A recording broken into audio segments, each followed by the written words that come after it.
All right, so it seemed like I checked out the wrong video for No Bullets Fly. I had started with the right thing and then apparently didn't watch it. So we're going to do this again. Take two. We're going to check out the animated story video here, and we're going to run the whole thing. It's 8 minutes and 46 seconds. We're going to be told a story here. The story, from what I read in the last video, touched me. People can be so bad, but then people can be so good. And that's what I like that SABATON chose to highlight that. What an interesting band, dude. It's so interesting what they're doing. Let's roll it, guys.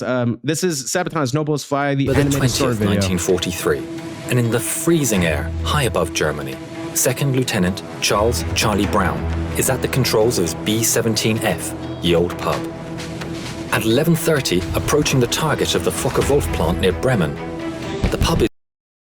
What? At 11:30, approaching the target of the Pkwy plant near Bremen, the pub is rocked as 4 explosions go off right in front of the B-17. A cry comes across the intercom. We're hit! In the plexiglass nose, a huge hole had been made and icy cold wind was being blown inside, making freezing conditions for the crew. Engine 2 had been hit, and co-pilot Spencer Pinky Luke let out an expletive as he noticed a huge hole in the right wing.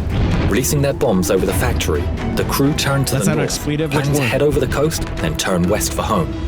With one engine out and engine 4 now faulty, the pub started to fall back from the formation with another damaged plane. Sam Blackie Blackford in the bull turret watched as it disappeared into a cloud bank. There was an orange flash in the cloud. Bandits, Eki shouted as 5 BF-109s streaked from the cloud bank. Then another cry. Bandits, as 8 FW-190s were spotted in formation ahead of the pub. Sergeant Bertram Frenchy Coulomb in the turret shot the 190 out of the sky. The navigator, Al Doc Sadek, took out the second. Pinky reported that engine 3 had been hit. That left just one engine at full power. The BF-109s attacked the pub from behind, swarming all over. But due to the cold wind running through the pub, most of the guns were frozen. In a turn now, the pub was repeatedly hit, taking extreme damage and killing the tail gunner. A shell penetrated and exploded near the waist gunners, injuring the crew and creating a huge hole. The oxygen supply was taken out and the pub spun towards the ground. With the crew unconscious due to lack of oxygen, the B-17 fell for 4 miles. Charlie started to come around and grabbed the controls, pulling back as the plane continued to fall. 5,000 feet, 4,000 feet, 3,000 feet. Just moments from hitting the earth, the plane pulled up, almost scraping the trees as it did. Jeez.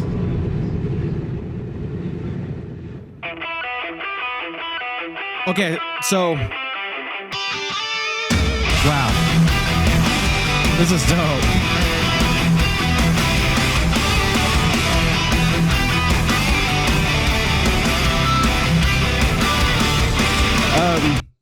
I got the chills, bro. This is fun. One enemy spotted, so hurry up, rearm and refuel. But through the bombers' damage that bring, see wounded men scatter the ball. Look to the right and then look again, and see the enemy in the eye. No bullets fly, spared by his massive, escorted out of harm's way. Oh, this is dope. He animated the band too.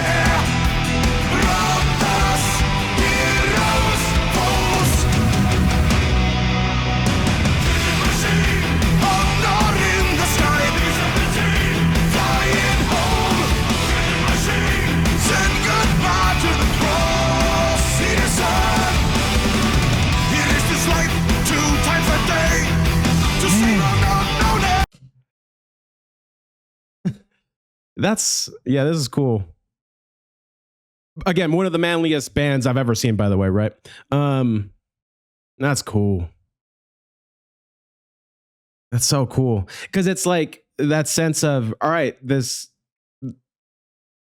plane, it's done. It's not going to fight. We're not in danger from it. But the goal is to eliminate that, but the goal isn't to kill these people. And so he saved the enemy. My gosh.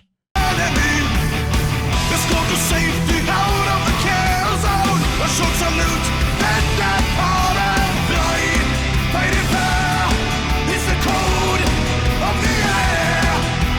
Brothers, heroes, I'm like noticing what he's doing now.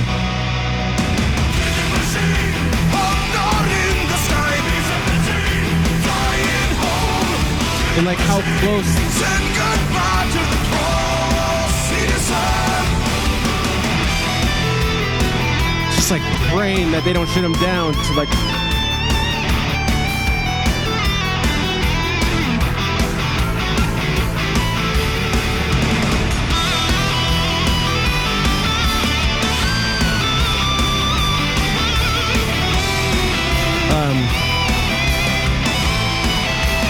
My light just went out. The guys look like this is freaking like they look like the background people in like the NBA 2K games back in the day.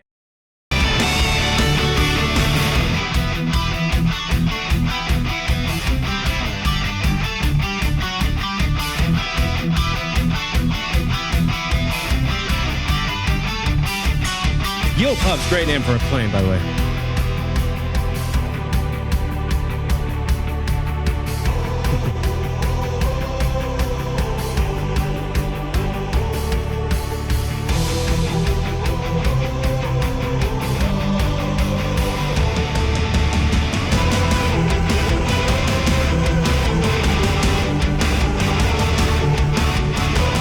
So there he is heading out, letting them know. They're just confused. I was like, why did this dude help us? It's the code of the air. Brothers, heroes, foes. Honor in the sky. It's such a catchy song, bro. It's so fun. Send goodbye to the poor citizen.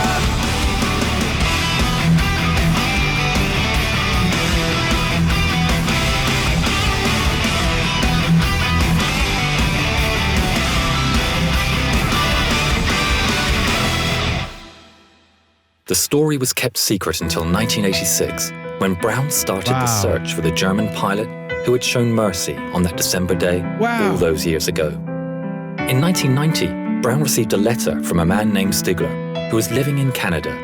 Stigler explained that he had been the pilot of the German fighter who had escorted the old pub. This video is of their... They got connected again? Oh my gosh.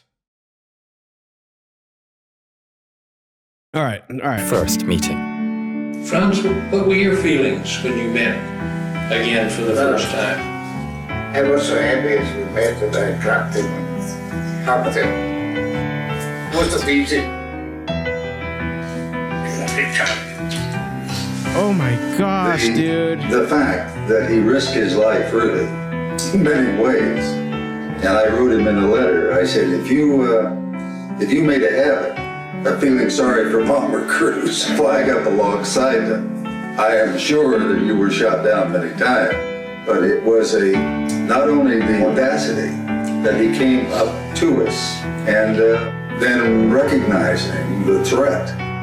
If someone had seen him and reported him, it could have been a death sentence. Franz gifted Charlie a book, and inside the inscription read, "In 1940, I lost my only brother as a night fighter. On the 20th of December, 4 days before Christmas, I had the chance to save a B-17 from her destruction. A plane so badly damaged, it was a wonder that she was still flying. The pilot, Charlie Brown, is for me as precious as my brother was. Thanks, Charlie. Your brother, Franz." In 2008, within a few months of each other, the two firm friends went on their final journey. Franz Stigler never got the Knight's Cross, but as he always said, he got something better.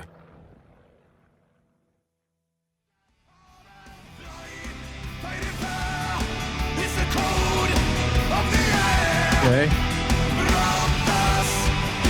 Where's this story gonna go? Is this story just gonna keep getting better? Mom, go listen.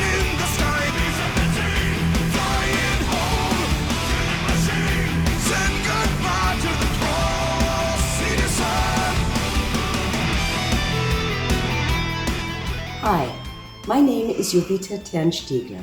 I would like to thank SABATON and your song, No Bullets Fly. Because of this, the story of my father will live on. See you on your next concert tour. I can't, Safe journey, dude. gentlemen, and again, thank you.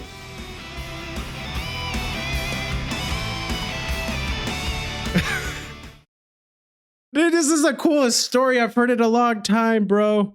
I just barely watched. We just filmed a reaction to some like Igor song, Very Noise. It was the worst thing I've ever heard. It was great.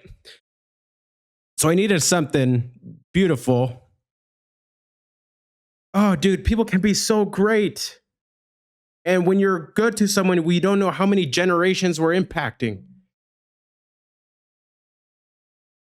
One of my favorite scriptures out there, it's by small and simple things, great things come to pass. Sometimes we worry about doing these massively heroic things such as this.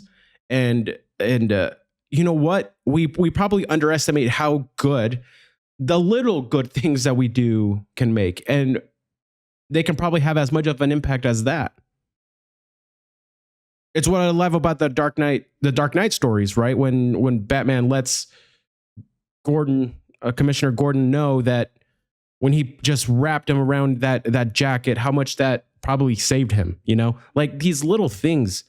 I won't ever do something as heroic as this, but gosh, does that story not make you want to at least focus on doing good? Because wow. This is so cool. That is one of the coolest things I have ever seen and heard. Look at that, dude. SABATON making such a big difference, dude. Man, I wish I watched that one first, but whatever. That was amazing. Thank you guys so much for letting me know I had to watch this.